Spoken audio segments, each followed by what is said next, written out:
Former Chief Executive Leung Chun-ying speaks to TVB News on Article 23 and the Greater Bay Area. Giant chubby heart is taken down because of strong wind. And Foreign Minister Wang Yi meets U.S. Secretary of State Antony Blinken in Germany.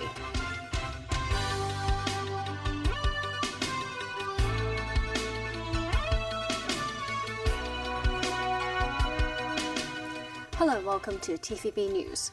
The government's consultation work on the legislation of Article 23 is now underway. In an exclusive interview with TVB News, former Chief Executive Leung Chun-ying said Hong Kong should be more proactive in rebutting misconceptions towards legislative efforts of Article 23. That's by citing overseas examples such as security laws from Singapore and some European nations. Less than 2 weeks left before the consultation period for Article 23 ends on February 28th. Speaking with TVB News, former Chief Executive Leung Chun-ying, who is also Vice Chairperson of the Chinese People's Political Consultative Conference, said the proposed scope of the local security law is reasonable. I do not think we are draconian at all. Unlike the Ministry of the Interior in Singapore, we don't give it to our Home Affairs Bureau to decide whether someone is in contravention with, for example, the Singapore Foreign Interference Countermeasure Act. It's up to the judiciary, which is independent in Hong Kong, to decide. Many of our audiences have been reading too much analysis and so-called reports in certain Western media. One of the reports that have been gaining traction is by American economist Stephen Roach. He said, "It pains me to declare Hong Kong is now over in such strongly worded terms." Any ways to, rebut it? Do you think the government is doing enough to reverse such narratives? We live in a world that's full of competition. And our competitors obviously would use every opportunity to take things away from Hong Kong. And the best thing is to invite them to come to Hong Kong and see whether, for example, as some of Hong Kong's detractors, adversaries put it, Hong Kong is just another Chinese city. Leung said the government should be more proactive in rebutting misconceptions towards Hong Kong's legislation of Article 23 overseas. Leung also commented on the Greater Bay Area. He said a number of leading Hong Kong business organizations do not have enough presence in the GBA. We should be on the ground on a more permanent basis. Study the latest laws, regulations, policies, market conditions, and share these with the members. And these members are not just indigenous Hong Kong professional firms or Hong Kong enterprises. They should, and they could cover foreign ones based in Hong Kong. What about the Greater Bay Area themselves? Are they offering enough, facilitation and help for these foreign companies, chambers, bodies, organizations to, set up headquarters, have more, tax relief as well? It should be a two-way street. Non-Chinese Hong Kong permanent residents already have the privilege working in the Guangdong GBA cities paying Hong Kong tax rate and using a passport, a visa, stamping the pages could be cumbersome. And I think a GBA card would go a long way to facilitate the better flow of people from Hong Kong into Guangdong on a work basis.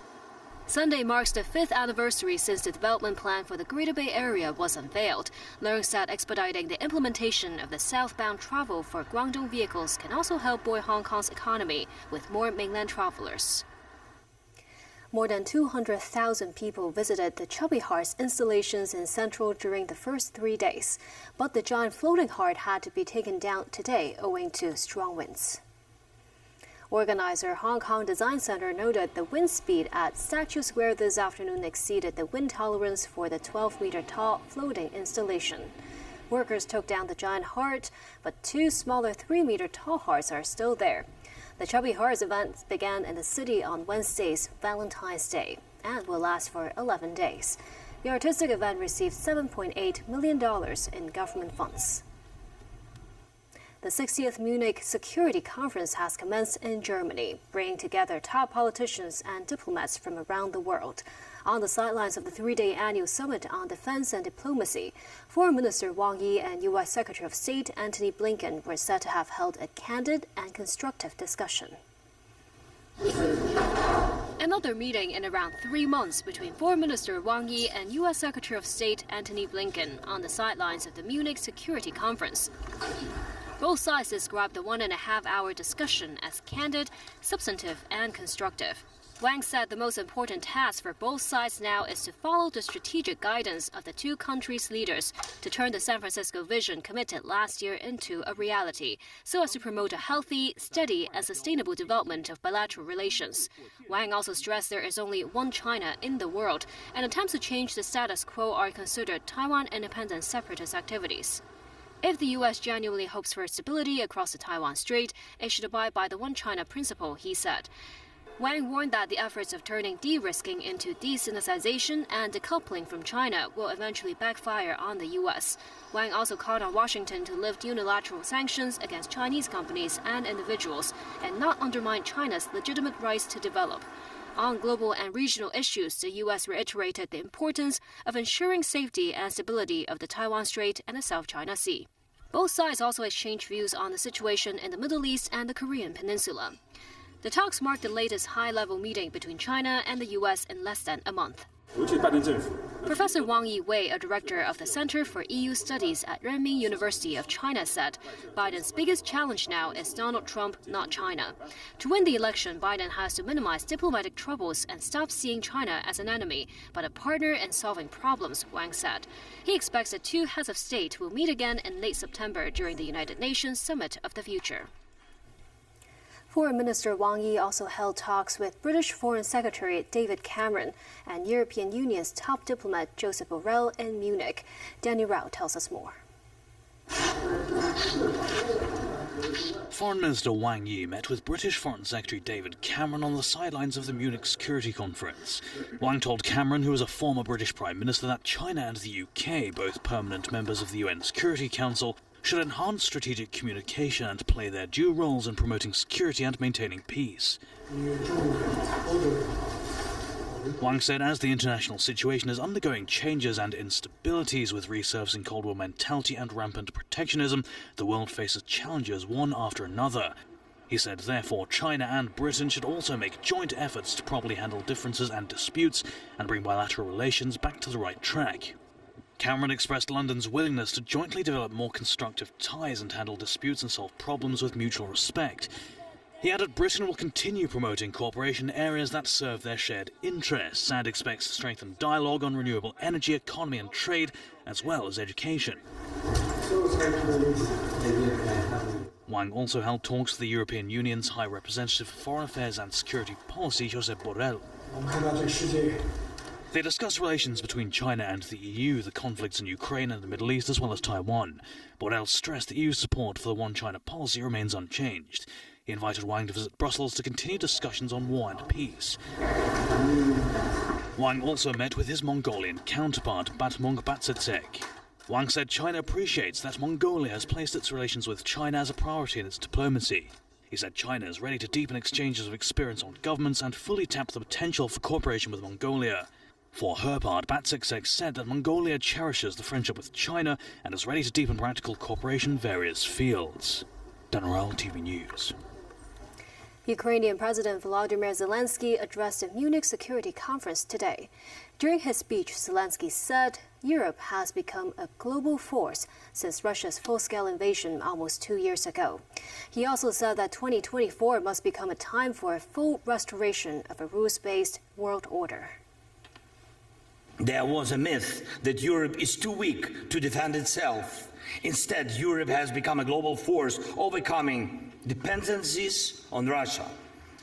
2024 must become a time for a full restoration of a rules-based world order.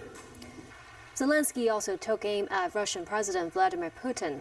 The Ukrainian president said Putin now has only two options ahead: to be in the dock in the International Criminal Court or to be killed by one of his accomplices who are now killing for him. The recently unveiled Munich Security Index 2024 has shed light on the mounting anxiety among Europeans as traditional and non-traditional risks continue to loom large. The index is designed to provide an in-depth understanding of how people from major countries in the world view each other and their perception of major global risks.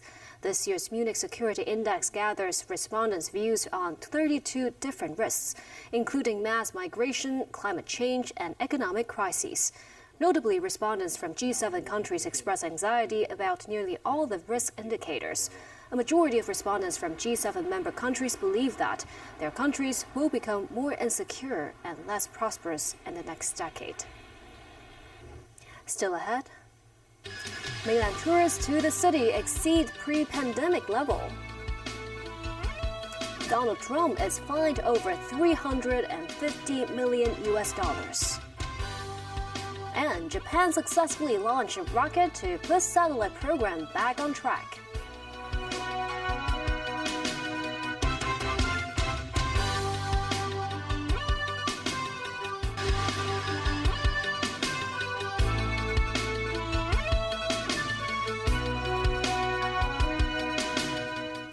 Welcome back.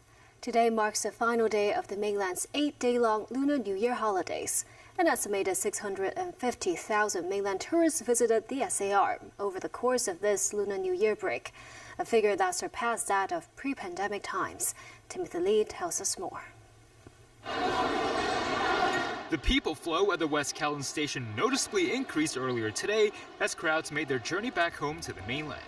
Tickets for both long and short-haul train rides were sold out. Some tourists said they had spent tens of thousands of dollars after just 4 days in Hong Kong. This visitor from Hangzhou said he came to the city to bring his children to landmarks such as Ocean Park, as well as popular locations like Bangkok. This woman from Jiangsu, meanwhile, noticed she decided to spend 2 days in Hong Kong before her transfer flight to Singapore. She praised the service sector in the SAR, adding they were very passionate. More than 3.9 million people traveled across the border over the New Year period, with mainland tourists comprising 650,000 of them. That's slightly more than the pre-pandemic figure of 640,000 in the same period in 2018. In a bid to facilitate the increased number of travelers over Chinese New Year, the Shenzhen Bay Port and its Luowu counterpart extended service hours, with operations largely smooth. This, as Chief Secretary for Administration Eric Chan emphasized, the extended service time will not become a regular measure. He stressed resources will be wasted unless the measure is implemented under the necessary circumstances. He added that visitors who do not leave the city by 3 or 4 in the morning should stay for the night. Chan noted the government is in talks with mainland authorities to allow residents from more cities to organize self-guided tours to Hong Kong. Timothy Lee, TVB News. The Housing Authority will review rents for public housing in the middle of this year. This, as Director of Housing Rosanna Law stressed, even if rents are increased, it will not exceed 10%. The public housing rent review mechanism occurs once every 2 years. Currently, the average rent for public housing is $2,200, but the rent for about 40% of flats is below $2,000. The Housing Authority emphasized even if the rent is increased, it will only be increased by $100 to $200. The Highways Department constructed its first footbridge, applying the Modular Integrated Construction Method, or MIC. The time it took to complete the construction was faster than traditional methods by a month. The lift and pedestrian walkway system is located between Castle Peak Road and Kongyip Street in Kwai Chung. It was opened to the public on the 29th of last month and reduced the walking time from Kwai Hing Station to Sheckley Estate from 27 minutes to 15 minutes. Secretary for Transport and Logistics Lam Sai-hung wrote on his blog that it helps to reduce the safety hazards of workers and shorten the time of roads that need to be cordoned off. In the latest legal trouble facing former U.S. President Donald Trump, he's been ordered to pay $355 million in penalties by a New York judge. Judge Arthur Engoron found that the former president lied about his wealth for years in a sweeping civil fraud verdict. The lawsuit was brought by Democrat New York Attorney General Letitia James and punishes Trump and his team for scheming to financial institutions by inflating his wealth on financial statements. NBC News has the story. Tonight, a crushing blow to the Trump family's real estate empire. A judge in New York handing down a more than $350 million civil penalty against Donald Trump, plus interest, for lying about his wealth for financial gain, barring him from obtaining loans in the state for 3 years, banning Mr. Trump's adult sons from running any company for 2 years, ordering they pay more than $4 million each. Today, justice has been served. Today, we prove that no one is above the law. The former president tonight assailing the decision and slamming the suit brought by New York's Democratic Attorney General. These are radical left Democrats. They're lunatics, and it's election interfering. If I weren't running, none of this stuff would have ever happened. With no jury at trial, today's ruling left solely in the hands of Judge Arthur Engoron, who decided the heart of the state's fraud case months ago, finding the Trump family wrongly exaggerated the value of some of its most iconic properties on financial statements to receive better deals on bank loans. This trial was to sort out the penalty. Mr. Trump and his adult children all took the witness stand in the hopes of fending off a decision with massive consequences for their real estate portfolio and family legacy. I became president because of the brand. Mr. Trump's defense team arguing there was no victim, the banks were repaid, and testified they did not rely on Mr. Trump's valuations. The former president's attorneys had implored the judge not to impose a fine akin to the corporate death penalty. But today, the judge writing, quote, Donald Trump is not Bernie Madoff, yet defendants are incapable of admitting the error of their ways. Instead, they adopt a see no evil, hear no evil, speak no evil posture that the evidence belies. Japan successfully launched its new H-3 flagship rocket on Saturday. This put the country's satellite program back on track after multiple setbacks, including the failure of the rocket's inaugural flight last year. JAXA said the H-3 had a successful liftoff at 9:22 a.m. Tokyo time and was on course with its engines properly working. The agency said all its payloads, 2 microsatellites and a dummy satellite, were successfully released. In its debut flight last March, the rocket had to be destroyed along with its payload, the Advanced Land Observation Satellite, or ALOS-3. JAXA and its main contractor Mitsubishi Heavy Industries have been developing H-3 as a successor to its current mainstay, H-2A, which is set to retire after 2 more flights. The world is reacting to the reported death of Russian opposition leader Alexei Navalny. The 47-year-old died in an Arctic Circle prison in the north of Russia, serving a 19-year sentence for extremism. U.S. President Joe Biden and British Foreign Secretary David Cameron put the blame on Putin. Nasmi Karim with more. Just hours after the death of Alexei Navalny was announced, a dramatic appearance by his wife, Yulia Navalnaya, at the Munich Security Conference. Receiving a standing ovation, she said she wanted Russian President Vladimir Putin and his helper to know that she holds them responsible for what they did to our country, my family, and my husband. Navalny, who supporters say fought against corruption and staged anti-Kremlin protests, had been jailed since January 2021. That was when he returned to Moscow after recovering in Germany from nerve agent poisoning he blamed on the Kremlin. He was later convicted 3 times, which he said was politically motivated. U.S. President Joe Biden blames Putin for Navalny's death.